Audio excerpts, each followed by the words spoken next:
Hey yo, what up? Welcome to Black Sabbath Entertainment. If you're new to this channel, make sure you subscribe, hit that like button, and turn your notification bell on. Yo, we got part two of the Wack 100 and Akademiks on Clubhouse. Now, in this segment of the interview, Wack 100 he dropped some exclusive audio of him talking to the guy that put the beats on Rick Ross in Canada. Now, according to the guy, he was just doing it out of respect for Drake in his hometown. But let's get into the content, man. I ain't gonna bore y'all. Y'all can hear my opinion at the end, but let's get into the content. But listen, at the end of the day, it's a few things we want to talk about. Rick Ross, we seen him clowning as if nothing happened, like it was no big deal. But three of his mans was over here stretched out. So you can't do too much clowning. So I got the exclusive, right? Willie the Protector. This is the man. I believe Drake got a lot of this credit, but it's really my man's team uh, out there. He didn't send them. It started behind the song, but in all actuality, my other man been having an issue with Ross. He was on the bill that day, wasn't tripping, but one thing led to another. Audio. This is the first time anybody heard this audio. I say this for when Ack was on the floor. Let's let it rip. This Wack 100 and talking to the guy. His name is Willie the Protector with an ER, not an OR on Instagram. This the guy that approached Rick Ross, asked him to turn the song off, the Kendrick song off. He refused, and he's gonna tell you how it went. Let's listen to the exclusive on the 100 side of Clubhouse and Sleepless in LA. I understood that, nigga. Like, I didn't know Drake had a squad like that, but I think that shit that got so big, niggas like them niggas in Cali and Compton in the States doing what they doing. It ain't no way we gonna let that happen, because that's what they patrolling on the internet, that the nigga played the Kendrick Lamar diss song, and I guess y'all confronted him. Well, I can tell you exactly what happened, man. All right. Basically, he did that, but he didn't do that right away. He was on stage talking about all the money he got, how he flew in on a jet and all that nonsense stuff, and he played all the songs that him and Drake had to hit in. And then after he was getting to leave off the stage, and not only that, he had a problem with Mercury as well. That's the homie. Mercury's the homie. I met him through DJ K Slay. Yes, sir. Yes, sir. So, as he was getting off the stage, he decided to start playing Kendrick Lamar after the show is over with a smirk. So he get off stage, Merc is standing there, so I'm standing right there beside him. And they're like, yo, come on, man, you know you shouldn't do that, man. That's not cool. That's being disrespectful. So he ain't saying that. So I told him, I say, man, just change the song, man. Just tell the DJ to play a different song, man. That's all, so it don't be nothing. So I guess he apparently looked at me like, who are you? I mean, I ain't listening to you. The song gonna play. Say, all right, man, keep doing, man. Just change the song. So he say, nope, the song gonna play. And there you go. You got off on him. Did he fight back? Did he fight back? No, sir, not at all. First.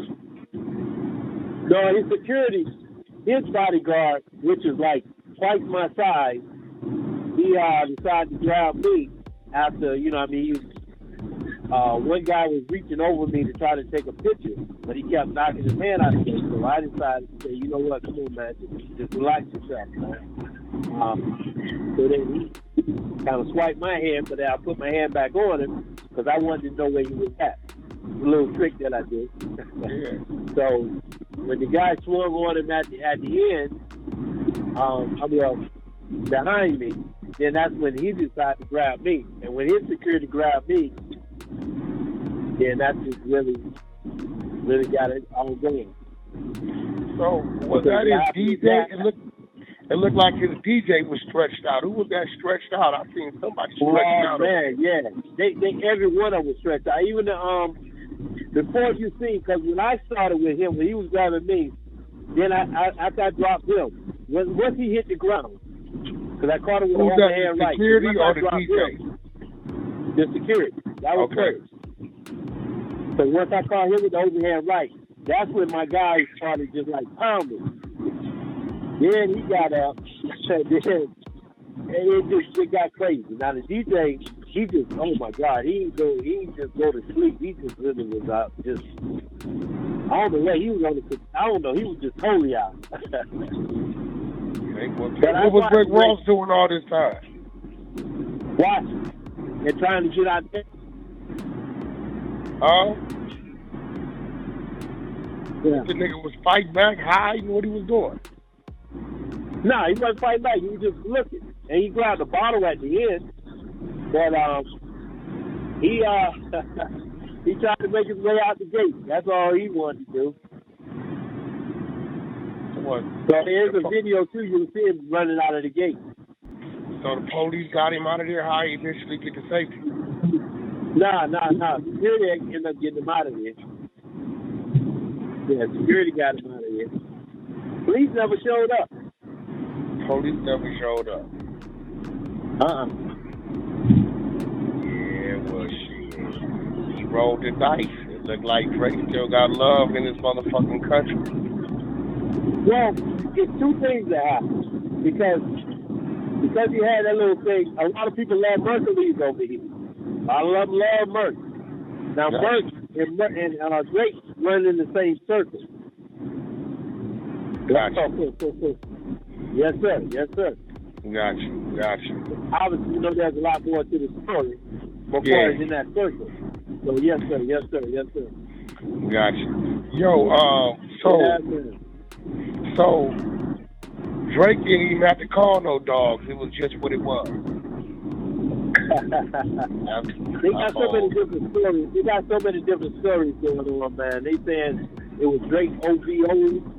They want to say it was Merc Miles.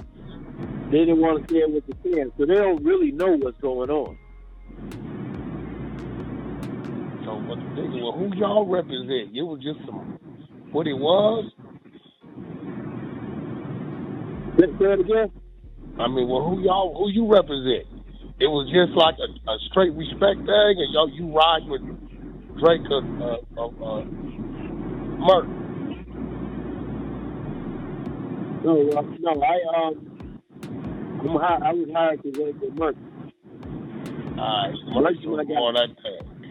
Yeah, you was Steve, this was the one driving us, right? Yes, sir. My man. He took us like to the bodega shit. We went to the funeral too. We went to the funeral. We went to the dude, the president for the Bodega Association died, right? Yes, sir. Yep. We went to the church and then we went to the funeral over there. Yes, sir. Yep. Were you coming back down? We went to the restaurant. Yeah, we went to the restaurant. Well, you coming back down? You coming back to the States or what? Man, that's what Steve called you for. I'm trying to get up out of here now. I got a flight in a few hours. That's what I'm trying to. All right, well, get on that Wack. flight. I told him you will connect to make sure if you got a problem, hit Wack line. No, give me my number. We get him out of there. Ain't no problem. All right, love, bro. What's your name? What name is Big Wheel? What do you call it? I'm trying to remember. What's your name, bro? It's Will, but on the Instagram is Will is a Protector. Will is a Protector? All right. Yes, go follow that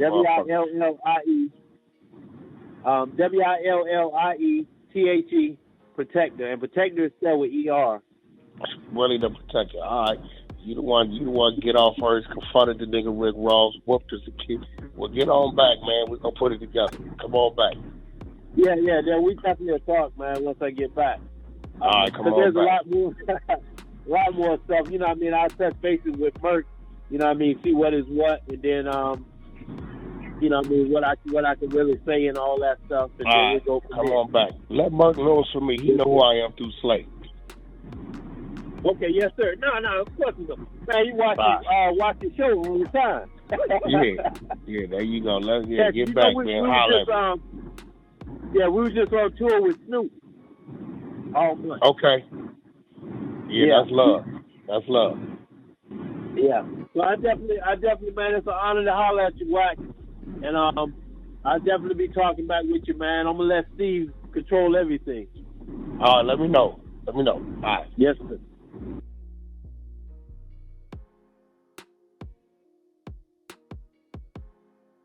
Yo, Act, you know when I tell you I got the content, Act. Yeah, I know that. I know you. I So know what you I'm gonna been do, on. Act, I'm gonna send you the raw and uncut so you can do what you do with it later on. But that's Hey, what that was. That's the man himself. hey, so you know we talked about this on my stream, and I had disagreed with you, and I mean you could probably tell me like because I guess I wanted like other people's opinion because I know we disagree about this. So I was saying if I'm somewhere, right, and I got my people with me, y'all know that I might be into some shit, and some shit pop off. If I'm the one financing this whole thing and we moving to Canada on my jet and I'm the brand, again, it'd be different if we all go to a party. I don't want nobody to be like, yo, this is like some punk move. Like we all go to a party and there's no brand involved, Mm-hmm. there's no nothing, we not making no money. All right, we one get into it, we all get into it. Those are your homies, you can't do nothing, right? Like you gotta rock with your homies. You no niggas Mm-hmm. behind. Yeah. However, when I'm the brand of the situation, I didn't have a problem with Rick Ross kind of falling back. Now I didn't co-sign But him like Act, if Ross was you and carried himself like you carry yourself, you would be absolutely right. But the shit Ross talk, what he portrays to represent, is no way he seeing his mans them get stretched out and he hide in the corner. You could do that. We would expect. J. Cole could do that. We would expect. Rick Ross, the biggest boss, the this, the that, the this, the that, this. Nah, bro. Nigga, you got to get up. You got to get in the fight. yeah, but he portrayed a boss mentality. The boss don't get his hands dirty like that. Nah, but he doesn't portray the ball. He ain't got no table set around him to where we can say that's his right hand, that's his left hand, that's this, that. He claim he living the gangster life, the thug life, right? That's what you claim you do. You get money, all right, cool, but you can't see your people because, bro, my people fuck with me the way they fuck with me because they know I'm going to go for them the way they going to go for me. Nigga, from this day forward, his DJ or none of them dudes will ever feel safe. Now, Wack, I'm gonna catch you in something because I've heard you say this before. All right, What? I'm hearing your logic. You say if it's me, cool. All But, day. but if you a guy purporting that type of lifestyle, this and third, no way you got to get in the mix. Now, I'm using your own words, Wack. Mm-hmm. I remember one time you were speaking upon the brawl that happened in Vegas, and you said Tupac should have stayed his ass out of it. And Tupac was purporting the gangster shit. If we're going by your same logic, Tupac was right to jump in, You right? missing the point. Tupac never jumped in. Where he was wrong at is he initiated it. Okay, okay.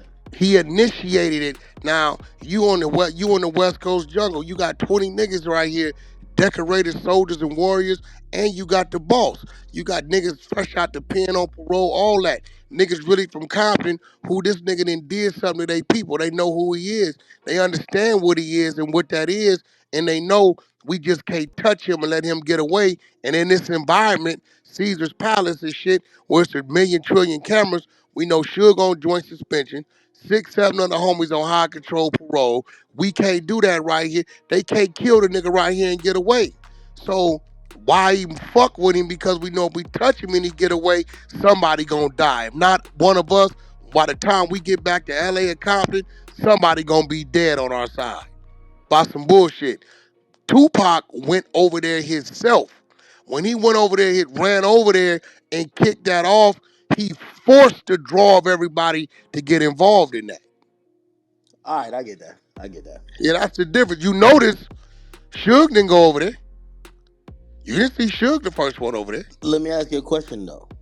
Okay, let's say the same thing happened in another scenario. Okay, all right.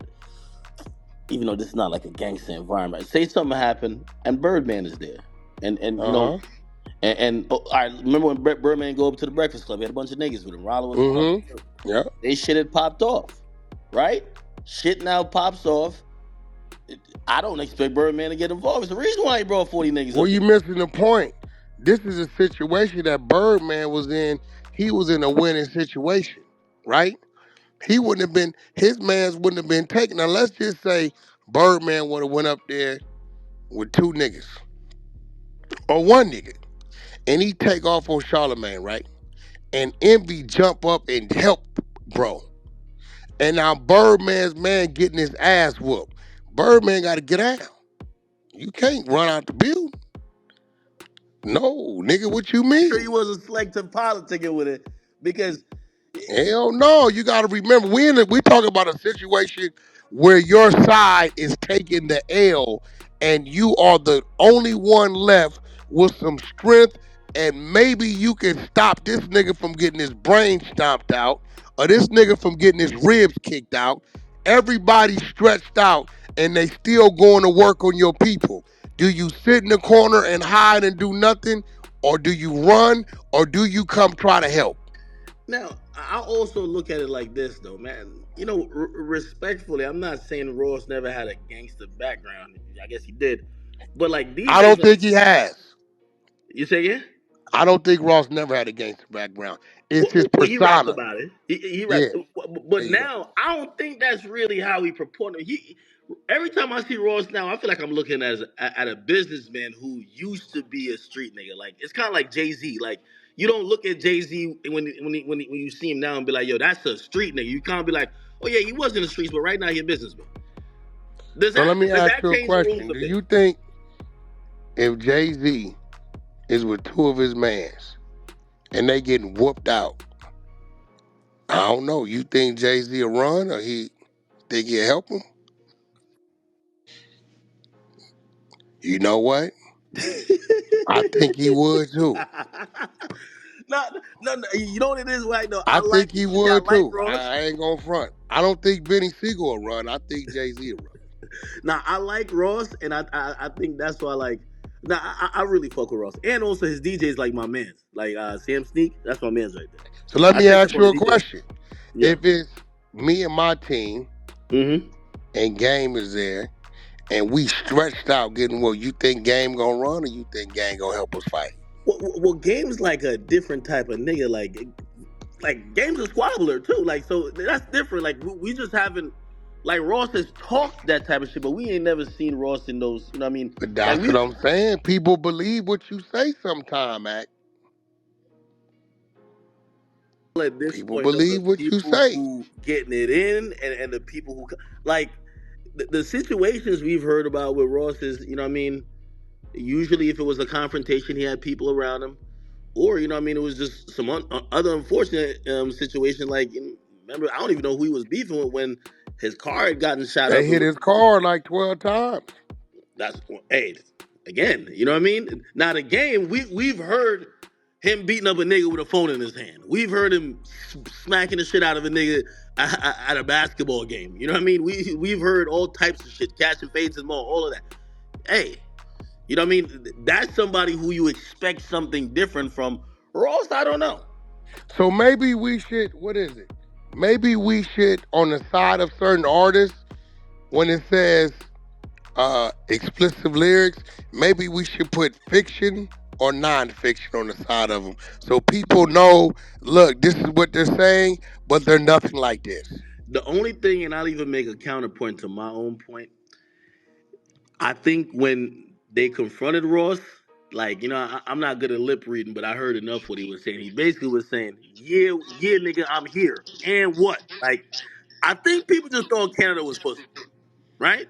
I think that's what it is. uh I think they wasn't tripping, and when they asked him to turn it off, he got cocky, because I think he was trying to get his content. He wanted to go back with the footage of look what I did in Canada. And that got debunked because it turned into look what they did to you in Canada. Yeah, I'm pretty sure he would have carried it different because I was kind of I thought he had more people with him, but even now I'm hearing that supposedly half of the people that was supposed to go to Couldn't Canada get into Canada. couldn't go to get yeah, exactly. And he's talking shit to them niggas. He said, yeah, nigga, I'm here and what? And I played it. And what? You know what I mean? Like if I'm not in home base, hometown, I'd probably, no matter where I'm at, you know what I mean? You could put me in the most peaceful, non-threatening place. I would imagine there might be some people who just feel offended, or there might be people who, there's somebody like that everywhere. That's what I'd be thinking. He could have got in there, did his set, did everything, and got out. I don't think Drake or nobody else would on some Ross can't come to Canada. But when he played that song that had nothing to do with him, that he wasn't on, it was antagonizing the shit out of Canada. Hey, by the way, I don't think people have realized everything he did wasn't only because he was in Canada. He's been playing Not Like Us. Like half of it, Rick Ross's new set for the last like 2 months, half of his set is taunting Drake. He's like, yeah, I'm gonna play the songs with the white boy. He's like, y'all sing it, and he'll play Drake's part, and he'll rap his part. Because you got to realize he already known as Drake, and then there's this whole thing where like half of his hits is with Drake. So like he's kind of playing off of it. Now, So what he's you been saying that, Act, do you think a lot of people being disloyal to Drake? If half this nigga hits is with Drake, why is he at Drake the way he is? Yo, that's pretty much the end of this part of the video, man. Let me know what y'all think in the comments. How do y'all feel about this whole discussion? Now, are you obligated when you rapping about gangster activities? So when something goes down and you got higher security, are you obligated to get involved when your security is on the losing end? This is basically the conversation about Rick Ross and the security, because when things got hot in Canada, it was videos showing Rick Ross fleeing the scene, trying to evade and get to safety. Now, Akademiks' point of view is basically that he's not expecting Rick Ross to get involved and do nothing gangster. He looks at Rick Ross as a person that may have been in the streets at one point in time.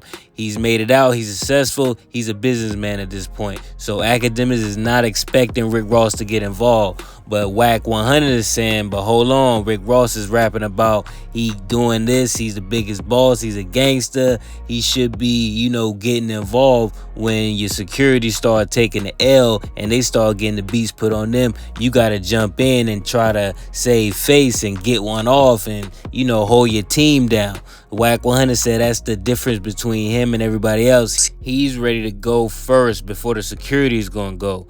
So let me know what y'all think about this whole conversation, man. Are these artists obligated when you talking about this gangster stuff to be diving into street brawls and stuff with fans and angry fans at shows when you got higher security that you pay them a lot of money to protect you? So in my opinion, I say hell no. Don't get involved. You paying security hundreds of thousands of dollars, if not millions of dollars on the payroll every year to protect you. Why the hell should you be getting yourself on the front line? You should surround yourself with an elite team of security that's gonna protect you in that bag, because they know if anything happens to you, they not gonna get paid, and it's gonna jeopardize the livelihood of them and their family as well. Let me know what y'all think in the comments, man. If you made it this far and you enjoyed the conversation, make sure you subscribe to this channel, give this video a thumbs up, turn notification bell on, and I'm gonna see y'all in the next one. Peace.